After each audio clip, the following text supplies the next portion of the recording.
You promise your clients 99.9% uptime. You put it in the contract. You shake hands on it. And then, when something actually goes down, you open a spreadsheet, squint at your monitoring dashboard, try to remember what counts as an exclusion, and spend 45 minutes doing arithmetic that determines whether you owe someone money. Meanwhile, Twilio, a company with thousands of engineers, publishes an SLA that says, if we drop below 99.95% availability, you get a 10% credit, and here's the exact formula. AWS does the same thing for S3. Atlassian does it for their cloud products. These companies have codified the math. The thresholds, the brackets, the exclusion rules, the claim windows, it's all a lookup table. And you, running a solo operation serving maybe 8 or 12 clients, you're doing this by hand, every month, in a spreadsheet you built at midnight. The contradiction is wild. The vendors who owe you credits have automated the process of making it hard to claim them. And you, the person who owes credits to your clients, haven't automated the process of calculating them honestly. So today we're flipping that. The entire trust paperwork stack, credit math, the ledger, the status page updates, the incident comms, all of it runs from your audit logs without you touching a spreadsheet.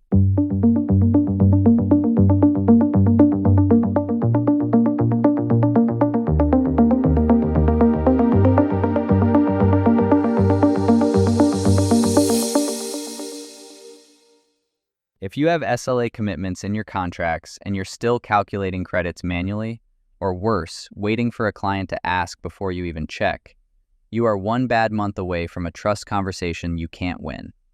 That's what today is about. This is Headcount Zero, I'm Jordan, and by the end of this episode, you'll have a working SLA automation pipeline, audit logs feeding a credit calculator, a Notion ledger that tracks every client's uptime and credit status monthly, and a status page integration that drafts incident updates for you before your client even knows something's wrong. So here's the situation most solo operators are actually in. You wrote an SLA into your contract, maybe 99.5% uptime, maybe 99.9%, because the client asked for it or because you wanted to look professional. And then you never built the infrastructure to measure it. You don't have a system that computes your actual monthly uptime percentage. You don't have a ledger. You don't have a process for issuing credits when you miss. You just hope you don't miss. I had a client, a logistics company, one of my retainer accounts, come to me in February and say, "Hey, we had 3 outages last month.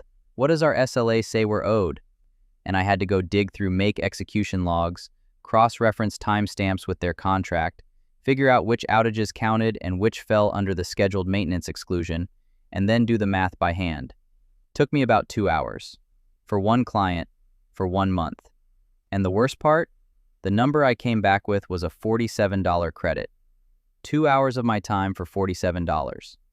But the trust cost of not having that answer ready, of making the client ask, that's the expensive part. That's the part that makes them wonder whether you're actually tracking what you promised. So step 1 is turning the SLA language in your contracts into a config table your automation can read. And the good news is, you don't have to invent the format. The big vendors have already done this work. Twilio's API SLA, updated April 2026, sets a monthly availability threshold of 99.95%. Drop below that, you owe a 10% credit on affected charges. One threshold, one bracket. Clean. They also exclude outages under 5 continuous minutes and any scheduled or emergency maintenance windows. AWS S3 uses a tiered ladder. Below 99.9 but above 99, 10% credit. Below 99 but above 95, 25%. Below 95, full credit, 100%. They compute uptime from 5-minute intervals, and you have to file your claim by the end of the second billing cycle after the incident month. Atlassian's Cloud SLA is similar to AWS, but caps at 50% credit for the worst tier instead of 100. Now, you're not Twilio, you're not AWS, but the structure is the same. You define your threshold, your brackets, your exclusion rules, and your claim window. Then you encode that as a config object, a JSON block or a Notion database row, and your automation reads it every time it runs the monthly calculation. This is where most people get stuck, so let's slow down. The actual formula is straightforward. You take the total number of measurement windows in the month. If you're using 5-minute intervals, that's roughly 8,760 windows in a 30-day month. Subtract the error windows. Subtract any excluded windows, scheduled maintenance, outages under your minimum duration threshold. Divide by the total minus excluded. Multiply by 100. That's your monthly uptime percentage. In a make scenario, that's a single function module. 5 lines of JavaScript. Total windows minus error windows minus excluded, divided by total minus excluded, times 100. Round to 4 decimal places. Done. Once you have the uptime number, you apply your credit ladder, the config table we just built, and write a row to your ledger. I use a Notion database for this, but a Google Sheet or CSV works fine. The row captures the client name, the service, the month, the uptime percentage, the credit percentage from the ladder, the billable amount, the calculated credit, the claim deadline, and links to your evidence. Dashboard screenshots, log exports, whatever proves the number. And here's the part that surprised me when I first built this. The ledger isn't just for months when you miss your SLA. You write a row every month. 99.98% uptime, 0 credit owed, that row still goes in. Because when a client asks, "How have we been doing?" you don't scramble. You send them a filtered view of their ledger. 12 rows. 12 months of proof that you're tracking what you promised. That's the client-proof problem solved at the infrastructure level. You're not building a dashboard. You're not building a portal. You're just writing 1 row per client per month and letting the data speak. The scenario runs on the 1st of every month. It pulls your audit logs. If you set up lineage IDs back in episode 6, those logs are already structured. Aggregates the windows, computes uptime, applies the ladder, writes the ledger row, and sends you a summary email. Client name, uptime percentage, credit owed, claim deadline, evidence links. Takes roughly 12 minutes to set up the first time. After that, it just runs. Okay, so the credit math runs monthly. But incidents don't wait for the end of the month. When something breaks at 2 p.m. on a Tuesday, your client needs to know. And they need to know before they discover it themselves. And if you've ever been the person frantically typing a Slack message while simultaneously trying to fix the actual problem, you know that incident comms written under pressure are bad. They're vague. They're either too alarming or too dismissive. They don't include a next update time, so the client sits there refreshing, wondering if you've disappeared. The fix is templated comms triggered from your monitoring, but, and this is critical, defaulting to draft, not auto-published, draft. Here's the flow. You set up an uptime robot monitor on your client's endpoint. You add a webhook alert contact. That's a post request to your make or N8N webhook URL every time the monitor status changes. When Uptime Robot fires that webhook, your automation parses the payload, monitor ID, alert type, duration, and creates an incident on your status page. Status page and InStatus both expose APIs for this. Status page is a post to their incident's endpoint with your page ID. InStatus is the same pattern, different URL. Both let you set the incident to unpublished and notifications to off. So what actually happens is, your monitor detects a problem, your automation creates a draft incident with a pre-filled template, the service name, the scope of impact, what you're investigating, and a promised next update time. And then it pings you on Slack or email. You review the draft. If it's real, you hit publish. If the monitor recovered in 3 minutes and it was a blip, you delete the draft and move on. The template is the part that saves you. Atlassian's incident management guides have been saying this for years. Use pre-approved templates, always include a next update time, communicate across multiple channels. PagerDuty built reusable status update templates with liquid variables and a time till next update field directly into their product. These aren't novel ideas. They're just ideas that solo operators never implement because they think incident comms is something only big teams need. Your template has 3 states. Investigating. Here's what's affected. Here's what we're doing. Next update by this time. Identified. Here's the cause. Here's the mitigation. Here's your workaround if there is one. Resolved. Service recovered. Here's the impact window. Here's the post-mortem link if applicable. 3 templates. You write them once. Your automation fills in the variables. Now, I can already hear the objection.